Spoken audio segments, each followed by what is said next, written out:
오늘 우리에게 주시는 하나님의 말씀, 이사야 43장 21절 말씀입니다. 제가 가진 성경 구약 1020쪽입니다.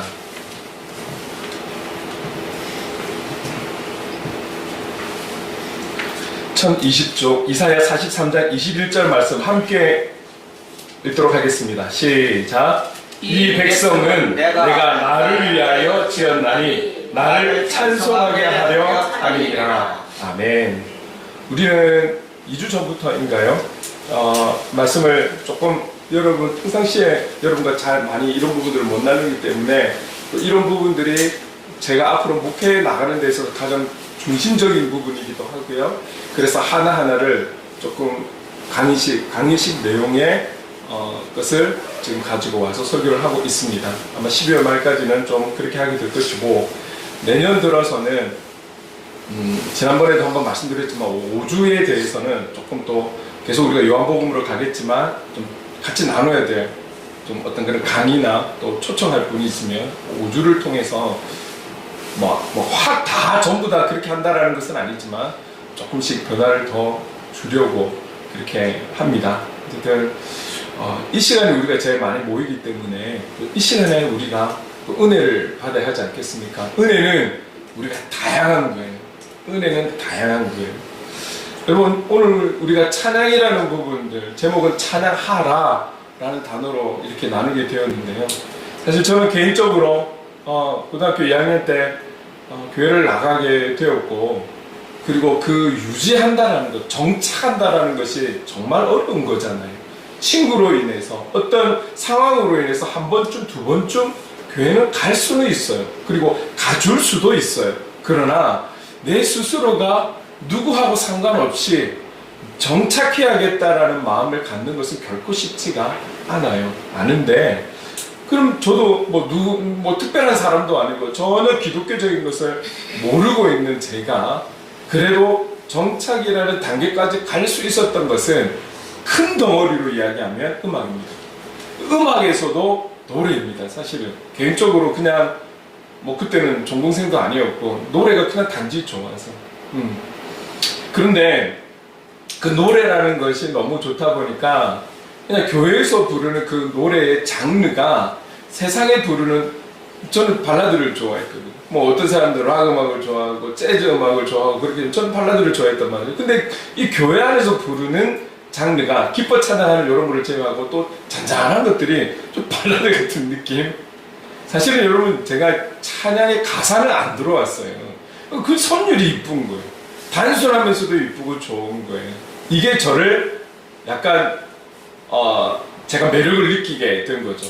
음악이라는 거에 대해서, 노래에 대해서 매력을 느끼게 되면서 가고 또 가고, 듣는 것은 지금도 하나도 기억나는 거 없지만 찬양했던 그 시간들은 그렇게 참 은혜스러웠던 시간들은 기억에 남아있어요. 사실 고등학교 2학년 때부터 갔지만 가사가 귀에 들어온 거는 청년의 가사나 좀 이렇게 들어오지 잘 몰랐더랬어요. 이렇게 마음에 확 와닿거나 그러지는 않았어요. 그런데 선율이라는 게 참 너무 좋더라고요.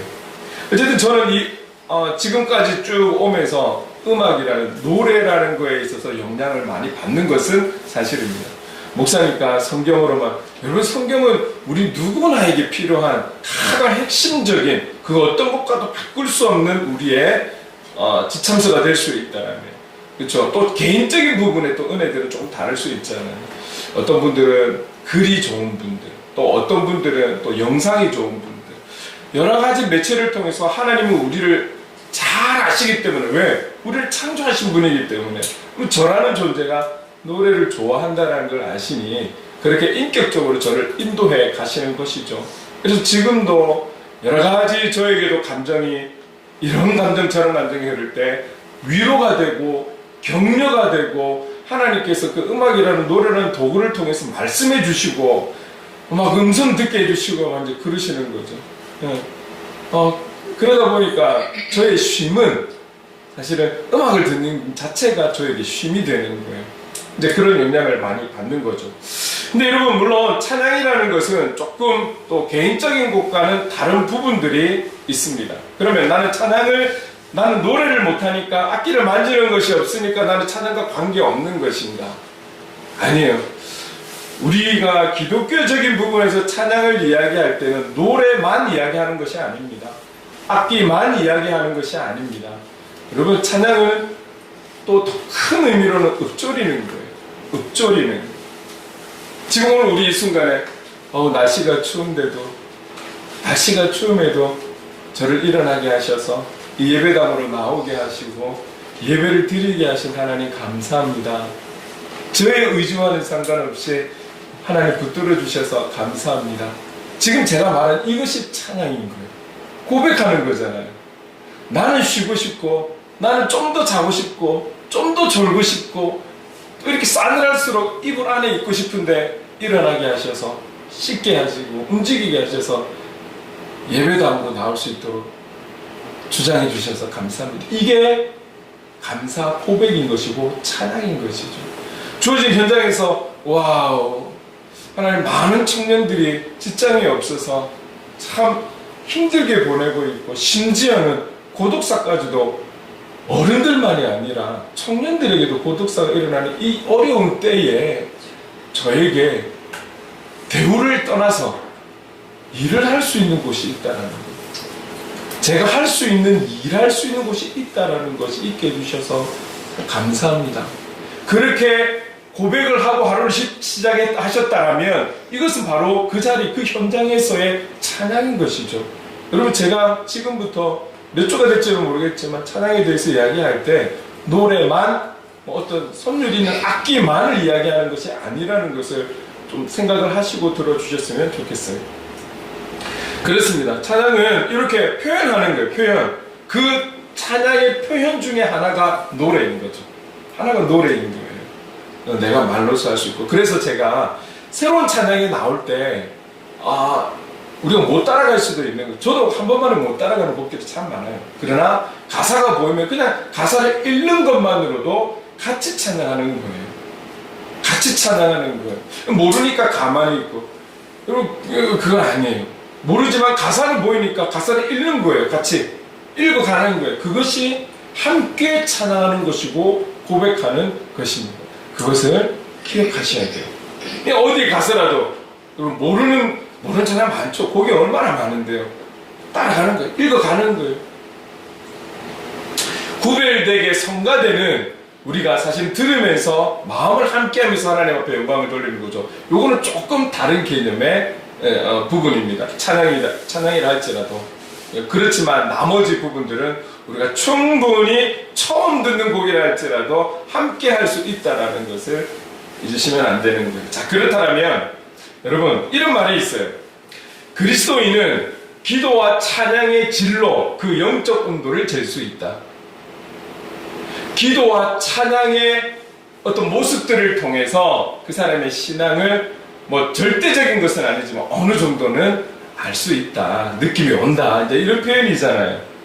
여러분들은 개인적으로 찬양이 어떤 거라고 생각하세요? 어떤 분들은 수십 년 동안 가는 곳마다 찬양을 먼저 시작하고 예배를 드렸거나 강의를 하더라도 찬양을 부르고 이렇게 강의를 들으셨거나 하셨을 거예요. 그 찬양 부를 때마다 여러분들의 마음은 어떠셨어요? 그 자리에 갈 때마다 그 노래를 부르는 시간, 내가 노래를 잘하고 못하고를 떠나서 해야 되는 그 시간, 여러분들은 어떻게 그 자리에 앉아 계셨어요? 각자가 가지는 어떤 표현들이 있고 각자가 찬양하는 이유가 있을 거예요. 그게 어떠하든지 간에 그는 개인의 몫이라면 이제부터 나눌 내용들은 우리가 전체적으로 우리 공동체가 누구라 할지라도 어린아이에서부터 어린애까지 모든 이들은 이 찬양에 대한 내용을 알아야 된다는 거죠. 그리고 알고 찬양을 하자라는 것이죠. 자, 그렇다면 찬양의 의미에 대해서 한번 좀 생각을 해보려고 합니다. 찬양은 먼저 순서가 없어요. 하나, 어떤 것이냐면 찬양은 하나님을 자랑하는 거예요. 하나님을 자랑하는 거예요. 찬양에는 우리가 전도할 때는 옛날 같으면 이런 거 있죠. 예수 믿으세요. 예수 믿으세요. 기억나십니까? 우리가 몇 달 전에 이 찬양을 같이 부른 적이 있어요. 그때 부를 때 제가 어떤 멘트를 썼냐면 예수 믿으세요는 우리가 아닌 예수를 알지 못하는 이들에게 믿으세요라고 하는 거잖아요. 그러면 이게 예배 때 부를 수 있느냐? 부를 수 있죠. 왜? 예수를 정말 온전히 믿지 않는 내 영혼에게 할 수 있는 거잖아요. 내가 정말 의심이 있고 도마처럼 갈등이 있고 확실한 믿음이 없다면 그거 할 수 있는 거죠. 내 영혼에게 할 수 있는 거예요. 내 영혼에게. 그러나 이런 주제적인 찬양들이 있어요. 어떤 선교의 어떤 주제를 가지고, 또는 좀 마음이 힘들고 지쳤을 때 부르는 이런 주제들이 다 있을 거예요. 그러나 전반적으로 찬양이라는 것은 먼저는 하나님을 자랑하는 거예요. 하나님을 자랑하는 것. 그래서 이런 단어 많이 보셨죠? 할랄. 이 찬양 또는 찬송을 뜻하는 구약의 히브리어. 할랄. 찬양, 찬송. 우리가 이 단어를 또 많이 보기는 하는데요. 이 단어가 갖고 있는 뜻이 어떤 것입니까? 그 뜻이 자랑하다, 칭찬하다라는 거죠. 하나님의 어떠함을 자랑하고 하나님의 어떠함을 칭찬하는 것, 그것이 찬양이라는 거예요. 하나님의 있는 그대로를, 하나님의 모든 것을 높이고 올려드리는, 이것을 이제 찬양이라고 하는 거예요. 그래서 우리의 신학적인 고백도 좋고 우리의 어떠함을 표현하는 것도 좋지만, 이 찬양의 가장 우선은 하나님을 있는 그대로 높여드리는 것, 하나님의 있는 그대로를 자랑하는 것, 이것이 찬양이라는 것이죠. 출근을 하는데 오늘 날씨가 너무 맑아. 좋은 일기를 주신다. 이 모든 일기의 주관자가 되시는 하나님을 찬양합니다. 여러분, 우리가 이렇게 찬양했을 때는 저 날씨가, 어떤 사람들은, 하나님을 알지 못하는 사람들은 일기예보를 보면서 그날 살아가겠지만, 그래도 유독 맑은 저 하늘을 바라보면서 이 모든 세상의 우주의 운행자가 하나님이시라는 것을 믿으면서 그 많은 날들 가운데 오늘 좋은 날을 주셔서, 맑은 하늘을 주셔서 감사합니다라는 것은 그분의 일하심에 대해서 고백하는 거잖아요. 이 읊조림 자체가 찬양이라는 것이죠. 그분이 하신 것에 대해서 자랑하는 것이고, 그분이 하신 것에 대해서 우리는 높여드리는 거잖아요. 그게 찬양이라는 것이죠. 얼마든지 할 수 있는 거예요. 어디서라도 할 수 있는 거예요. 어떤 환경 속에서라도 할 수 있는 거예요. 주님, 오늘 청산별국에 손님이 한 분도 안 왔네. 한 분도. 그럼에도 청산별국을 이끌어 가신 하나님을 찬양합니다. 이 청산별국의 주인이 하나님 되심을 믿습니다. 이 고백이 찬양 아니겠습니까? 찬양. 우리가 조금만 생각을 달리하면 내가 있는 자리에서 할 수 있는 거예요. 내가 있는 직장에서 주님, 오늘 저에게 시비 거는 저의 선배가 있습니다. 시비 걸고 영적 전쟁을 치르게 하는 저의 직장 동료가 있습니다. 그럼에도 승리케 하실 주님을 찬양합니다. 하나님께서 지혜를 주실 것을 믿습니다. 이 고백이 현장에서의 찬양이라는 거예요. 도저히 하나님 일이 손에 잡히지를 않아요. 도와주세요. 지혜를 주세요. 그렇게 이끌어 주실 하나님을 찬양합니다. 그게 우리의 삶 속에서의 고백이고 찬양인 것이죠. 충분히 할 수 있는, 충분히 할 수 있는. 아무리 공부를 해도 성적이 안 오르네요. 하나님, 그럼에도 오늘 제가 예수를 믿고 있다는 것 감사합니다. 좀 심한 표현인가요? 여기 시험을 친 학생이 두 명밖에 없지만, 일상의 삶 속에서 우리는 얼마든지 그분의 일하심에 대해서, 그리고 또 우리에게 이루어 주신 것에 대해서 충분히 고백할 수 있는 거예요.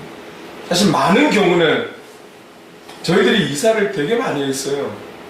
7번, 8번 했나? 부산에 왔으면 해도 몇 번 했죠? 7개 도시를 다녔어요.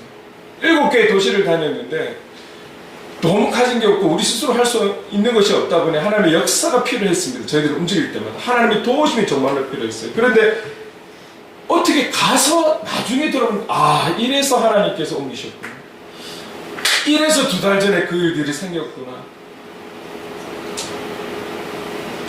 2달이 지났지만, 3달이 지났지만 그래서 하나님 인도해 주셨구나 라는 것을 늦게라도 찬양하게 하시더라고요. 그 있는 자리에서 그 모든 상황 속에서 그게 당장에는 좋은 일이고 나쁜 일이고 슬픈 일이고 우울한 일이고 힘든 일이고 지치는 일이라 할지라도 즉석에서는 감사가 안 나와도 조금 지나니까 또 더 큰 감사로 하나님께서 고백하게 하시더라고요. 충분히 우리는 할 수 있는 거예요. 전 찬양 못해요. 노래는 별로 안 좋아해요. 그건 변명이 될 수 없는 거예요. 자, 여러분, 그래서 우리가 있는 곳에서, 내가 서 있는 곳에서 우리가 하나님을 자랑하는 것이고 높이는 것이 찬양입니다. 여러분 잊지 마십시오. 우리의 삶의 현장에서 그렇게 주님을 높이며 찬양하는 삶이 바로 예배자의 삶이라는 것입니다. 어려운 게 아니에요.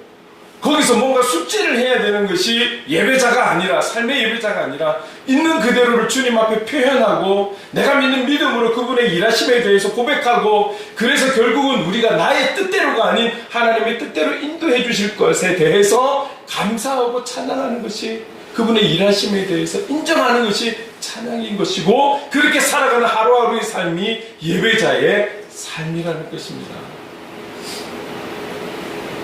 오늘 이렇게 살아가는 우리 한 분 한 분, 그리고 이것을 항상 주장하고 이것을 위해서 우리가 힘쓰는 우리 교회 공동체가 될 수 있기를 간절히 소망합니다. 그리고 찬양은 하나님에 대한 관심에서 출발한다는 거예요. 하나님에 대한 관심에서 출발해야 되는 거예요. 교회를 처음 나오고 일주일 다니고 한 달을 다니고 1년을 다니고 10년을 다녀도 그분에 대한 관심이 없다라면 그분은 진실로 찬양할 수가 없어요. 온전하게 찬양을 할 수가 없어요.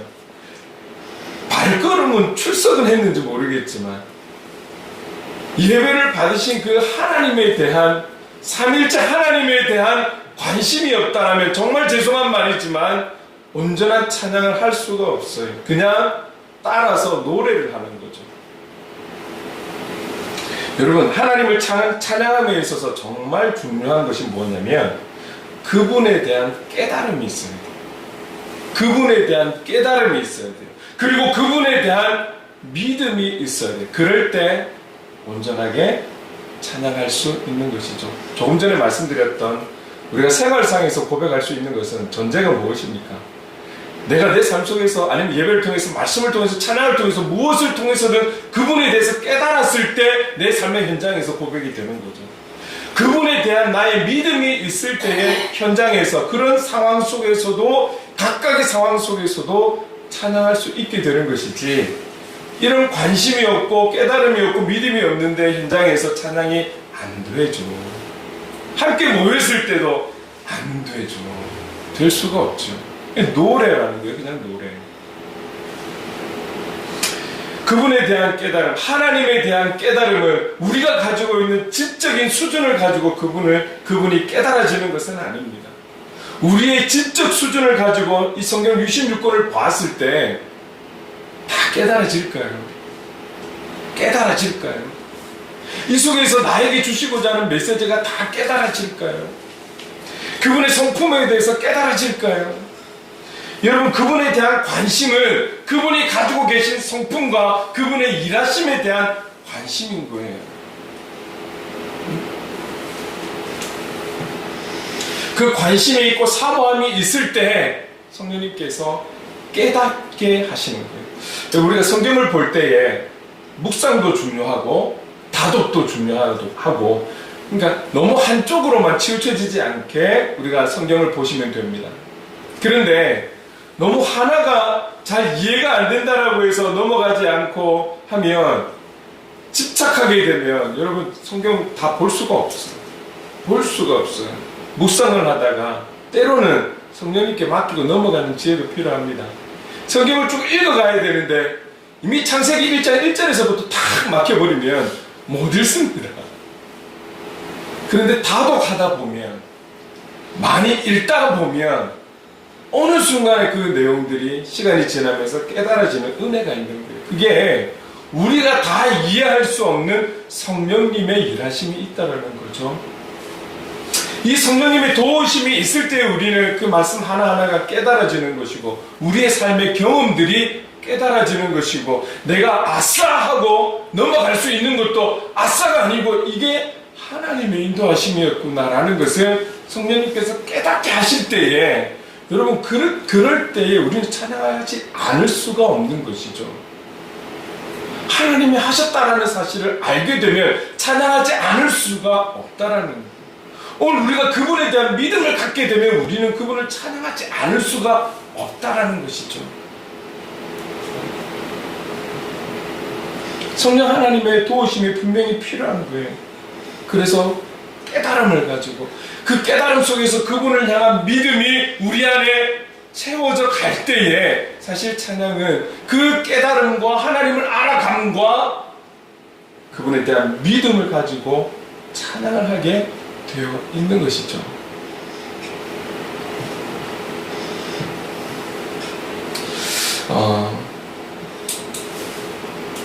우리가 중보기도를 하잖아요. 선교사님들을 위해서 우리가 기도할 때가 있잖아요. 선교사님들을 위해서 기도할 때 그분의 그 선교사님들과 우리와 직접적인 관계는 없는 거잖아요. 그쵸? 살아가는 나라도 다르고 환경도 다르고 상황들이 다 달라요. 그럼에도 불구하고 우리가 기도하는 이유는 무엇입니까? 그분들을 단지 알고 있다는 것 때문에 아니에요. 우리의 기도를 통해서 하나님께서 너무 멀리 있는 그 아프리카 대륙 속에 있는 또 중국의 영혼들을 위해 복음을 증거하고 있는 그 선교사님들에게 우리가 할 수 있는 것은 없지만 내가 믿는, 내가 알고 있는 그 하나님께서는 능력의 하나님이시기 때문에 이 기도를 통해 그곳에, 그 현장에 하나님께서 일하실 것에 대한 믿음을 가지고 고백하는 것이고 기도하는 것 아니겠습니까? 그리고 그 기도가 결국은 그 땅을 향한, 그 선교사님들을 향한 우리의 고백이고 간구이고 찬양인 것이죠.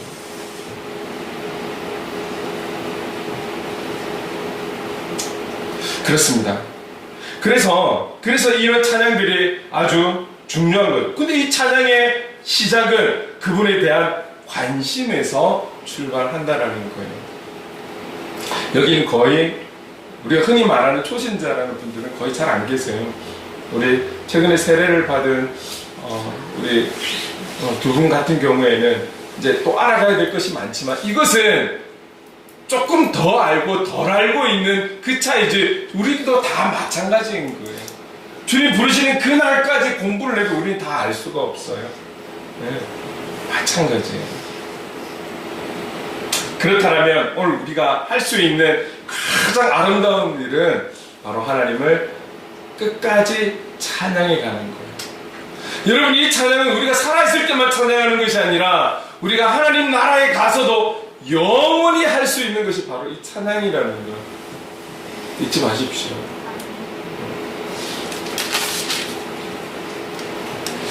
그렇습니다.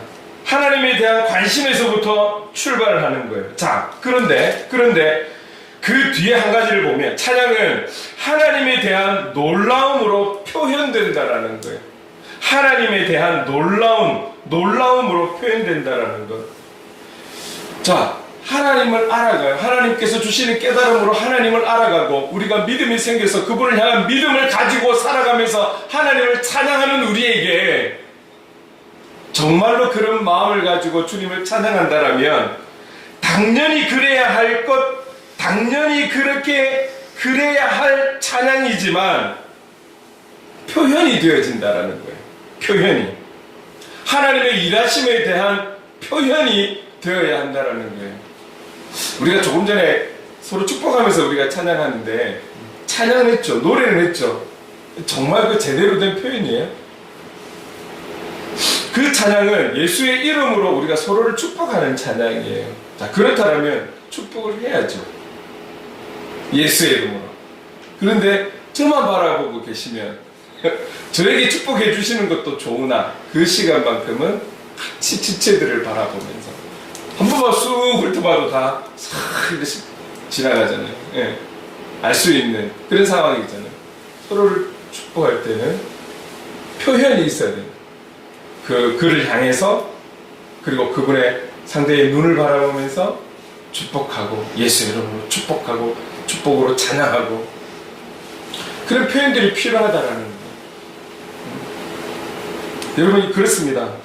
하나님에 대한 깨달음이 있고 하나님을 믿는 그 믿음으로 우리가 찬양한다라면 무감각하게 무표정으로 아무런 감동 없이 찬양할 수는 없다라는 것이죠. 그래서 처음 시작이 어땠습니까? 그리스도인은 기도와 찬양의 질로 그 영적 온도를 잴 수 있다. 여러분들은 서로를 볼 수 없지만 저는 여기 앞에서 여러분들의 표정과 여러분들의 모든 것을 제가 거의 눈 감고 있지만 한 번씩 여러분들을 보는 거예요. 알 수 있는 거예요. 잘 모르는 사람들도 사실 얼굴 표정만 봐도 되게 좋은 일이 있다, 좀 뭔가 힘든 일이 있구나 대충 알 수 있잖아요. 그리고 나이를 먹어가면서 조금 많은 사람들과 대하다 보면 또 그런 것도 느낄 수 있잖아요. 마찬가지예요. 어떤 마음으로 찬양을 하고 있는지 알 수가 있는 거예요. 어떤 마음으로 기도를 하고 있는지 알 수가 있는 거예요. 정말 벼랑 끝에 선다라면 여러분 두 손을 들고 찬양하지 않을 수가 없고 내 삶이 벼랑 끝에 선다라면 간절함으로 기도할 때 소리가 안 나올 수가 없어요. 벼랑 끝에 서서 살려주세요 그렇게 말할 사람이 어디 있어요? 여러분? 바디메오라는 소경이 주님이 지나가신다라는 이야기를 듣고 다윗의 자손 예수여라고 그의 인생에 앞으로 다시 오지 않을 기회가 될 수 있기 때문에 다윗의 자손 예수 이걸 어떻게 불렀을까요? 자지러지게 소리 지르지 않았을까요?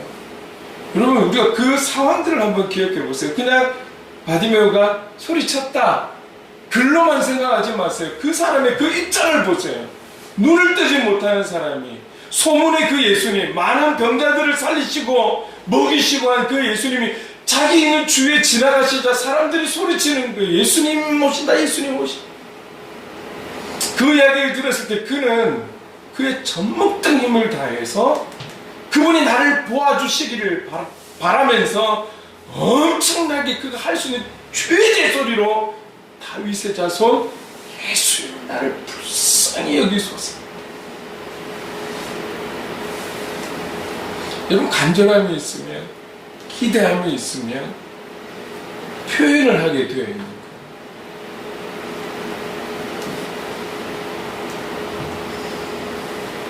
감사하면 표현이 나오게 되어 있어요. 기쁘면 표현이 나오게 되어 있어요.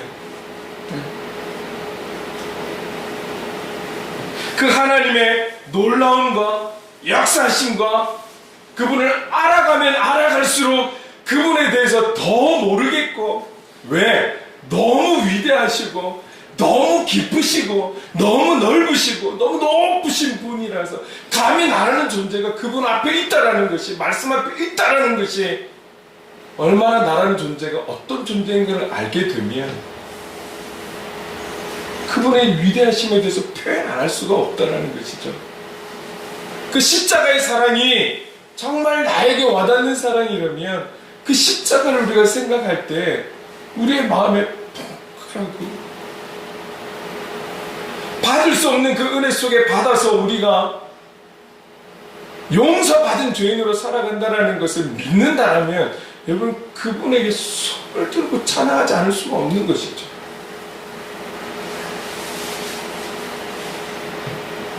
여러분 우리의 이 연약한 우리의 인격이 하나님의 그 완전하신 인격을 만났을 때에 그렇게 부딪힐 때 우리에게 일어나는 감격, 흥분, 환희, 자랑스러움, 이런 감정을 자연스럽게 표현하는 것이 찬양은 중요합니다. 사람에게 보이기 위해서 가식적으로 웃고 가식적으로 눈물을 흘리고 이건 말고요. 그분의 그분 되심을, 구체적으로는 그분이 나에게 행하신 그 모든 것에 대한 하나님의 살아계심과 함께 하심에 대한 그 표현이 여러분 우리가 하나님 앞에 드릴 수 있어야 되는 것이죠. 저는 과거에서부터 인도할 때에 여러분 일어서십시오. 사실 숯백은 또 같이 칠 때는 그렇게 멘트를 날리기도 하지만 또 여기서 날린다는 표현은 조금 그런데 그죠? 표현을 하기도 하지만 그러나 여러분, 더 중요한 것은 인도에 순종하면서 표현도 해야 되지만, 더 중요한 것은, 가장 하나님께서 기뻐하시는 것은 자발적 표현입니다. 내 마음에 감동이 되어서 완전하신 그 인격체 앞에 우리가 표현할 수 있는 최선으로 자연스럽게 표현하는 것, 그것이 하나님께서 가장 기뻐하시는 찬양의 표현이 되는 줄을 믿습니다. 여러분, 우리가 어린아이와 같은, 남들이 나를 볼까봐 부끄러워하는 그 어린아이와 같은 그런 모습을 탈피하고 성숙되게, 우리가 함께 이 시간에 주님을 바라보기 위해 있는 것이지 옆에 지체들을 바라보기 위해 있는 것 아니거든요. 주님 바라보면서 그분이 기뻐하시는 찬양으로 나아가는 거예요. 그분이 기뻐하시는 그 찬양으로 나아가는 거예요. 여러분, 그렇습니다. 이 찬양은 하나님을 자랑하는 거예요. 잊지 마십시오. 우리의 어떠함을 고백하고 표현하는 것이 틀린 것이 아니에요. 그러나 우선은 하나님을 높이는 거예요. 하나님을 자랑하는 거예요. 그리고 이 찬양은 하나님에 대한 관심에서부터 시작하는 거예요. 관심. 여러분, 다 이해가 안 된다 할지라도 관심이 있으시면 먼저 다른 어떤 책도 참고하는 것도 좋지만, 제가 여러분께 권면드리고 싶은 것은 성경을 보십시오. 성경. 그리고 찬양은 그 하나님의 성품과 하시는 일에 대한 놀라움 속에서 우리가 그분을 우리의 인격적으로 할 수 있는 표현을 다해서 드리는 것이 찬양이라는 것이죠. 여러분, 이 찬양의 의미를 잘 생각하면서 적용은 어떻습니까? 여러분들이 이제 삶의 현장 가서 주님을 마음껏 표현하십시오. 나 혼자 중얼거리는 것 같지만 아니요, 늘 나와 함께 하시는 그 주님은 들으시고 우리에게 답해 주시고, 우리가 못 들어서이지 그분은 우리에게 말씀하시고, 그분이 안 보여서이지 그분은 늘 우리와 함께 하신다는 사실을 기억하시면서 읊조리듯 되새김질하듯 그분의 높고 위대하심을, 자, 그래서 그 찬양을 한 게 찬송도, 주님의 높고 위대하심을 내 영혼이 찬양하네. 그렇게 찬양할 수 있는 성숙한 그리스도인으로 한 걸음 한 걸음 나아갈 수 있는 저와 여러분 될 수 있기를 간절히 소망합니다. 아멘. 아멘. 그럴 때 하나님 기뻐하시고 하나님 놀랍게 역사하시는 것입니다. 그 이후에 또 찬양에 대한 중요한 요소들을 또 우리가 다음 주일에 함께 나누도록 하겠습니다. 여러분, 한 가지 잊지 마십시오. 예배를 준비하는 준비 찬양이 절대 아닙니다. 이 찬양은 어쩌면 예수 그리스도를 믿는 믿음, 그리고 하나님에 대한 깨달음이 있는 자들이 할 수 있는 성숙한 표현이 찬양이라는 것을 잊지 마십시오. 아멘. 그냥 하는 노래고 사람들 기다리기 위해서 떼우는 거고 줄 맞출 때 부르는 뭐 임시로 쓰는 도구고 그런 거 아니에요. 아멘. 우리의 예배 시간이 11시 행정적으로는 맞습니다. 그러나 우리는 45분부터예요. 아니요, 더 구체적으로 말씀드릴까요? 여러분의 예배는 집에서 나오는 순간부터 그 예배는 시작이 되는 거예요. 아멘. 이것을 잊지 않으셨으면 좋겠어요. 이 마음으로 주일을 기다리고 이 마음으로 주일 예배를 향해 나온다라면 그건 하나님께서 사모하는 자들에게, 나를 간절히 찾는 자가 나를 만날 것이라고 말씀하신 것처럼 날마다 매 순간마다 만나 주실 줄로 믿습니다. 아멘. 이런 성숙함으로 하나님의 기쁨이 되어 나가는 저와 여러분, 우리 행복을 그린 교회가 될 수 있기를 주님의 이름으로 축원합니다. 아멘. 그래서 우리 이 찬양 한번 같이 손뼉 치면서 찬송하며 나갔으면 좋겠습니다. 손뼉의 표현을 가지고 찬양이 언제나 넘치면 은혜로 얼굴이 환해요. 성령의 충만한 모습을 서로가 느껴요. 할렐루 할렐루 할렐루 손뼉 치면서 할렐루 할렐루 소리 외치며 할렐루 할렐루 손을 들고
찬양에 넘치면 얼굴이 환하답니다.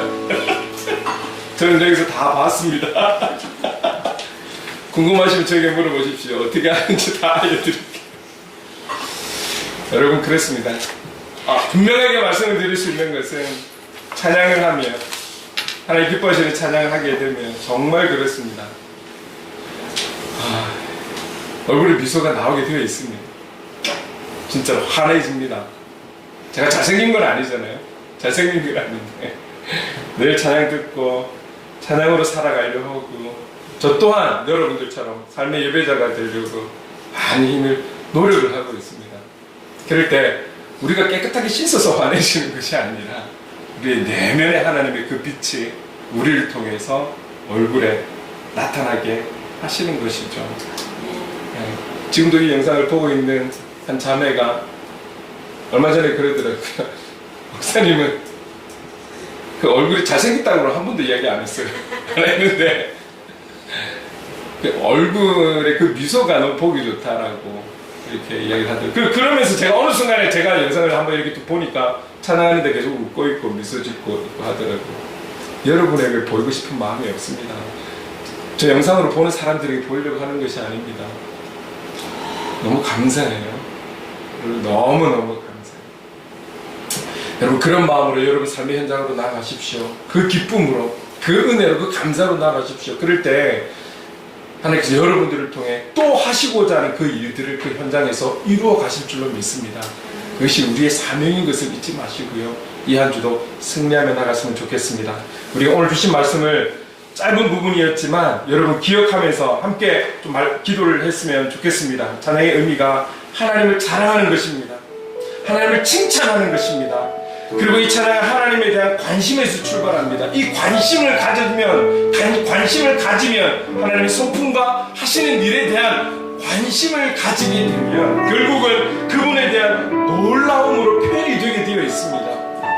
우리의 마음에 달린 거예요. 하나님께서 억지로 멱살 잡고 우리를 이끌어가시는 분이 아니십니다. 그분은 인격적이신 분이세요. 기다리시는 분, 얼마든지 기다리시는 분이십니다. 그분에 대한 관심을 갖게 되면 결론은 우리가 그분을 찬양하지 않을 수가 없는 상황으로, 환경으로 우리의 마음을 만져주실 것입니다. 그때의 감격과 은혜와 그것은 그 감사는 이런 말로 표현할 수가 없어요, 여러분. 그렇습니다. 이미 다 알고 계시고 경험하고 계시는 것으로 저는 믿습니다. 이 시간에 우리 함께 기도할 때에 주님, 오늘 우리가 찬양의 의미를 바르게 알고 깨달아서 이제 우리가 형식적으로 습관적으로 하던 거 다 내려놓고 정말 이제 하나님의 기쁨이 되어 우리 삶 속에서 우리 예배 공동체에서 정말 찬양 중에 임하시는 그 하나님 앞에 온전히 영광 돌리는 우리의 찬양, 삶의 예배자가 될 수 있도록, 그런 찬양의 제사로 나가는 우리 교회가 될 수 있도록 하나님 함께 해주시고 도와주시옵소서. 우리 이런 사모함을 가지고 함께 기도하며 나가겠습니다. 사랑하는 우리가 많으신 하나님 아버지 감사합니다. 알고 있는 것보다도 몰라서가 아니라 이 내용들에 대해서 우리가 실천하지 못하고 늘 우리의 마음에 새기지 못하였던 것을 다시 한 번 더 기억하면서 하나님 아버지, 이것이 오늘 우리가 모였을 때뿐만이 아니라 삶의 현장에서도 그런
사랑해 주님 감사합니다.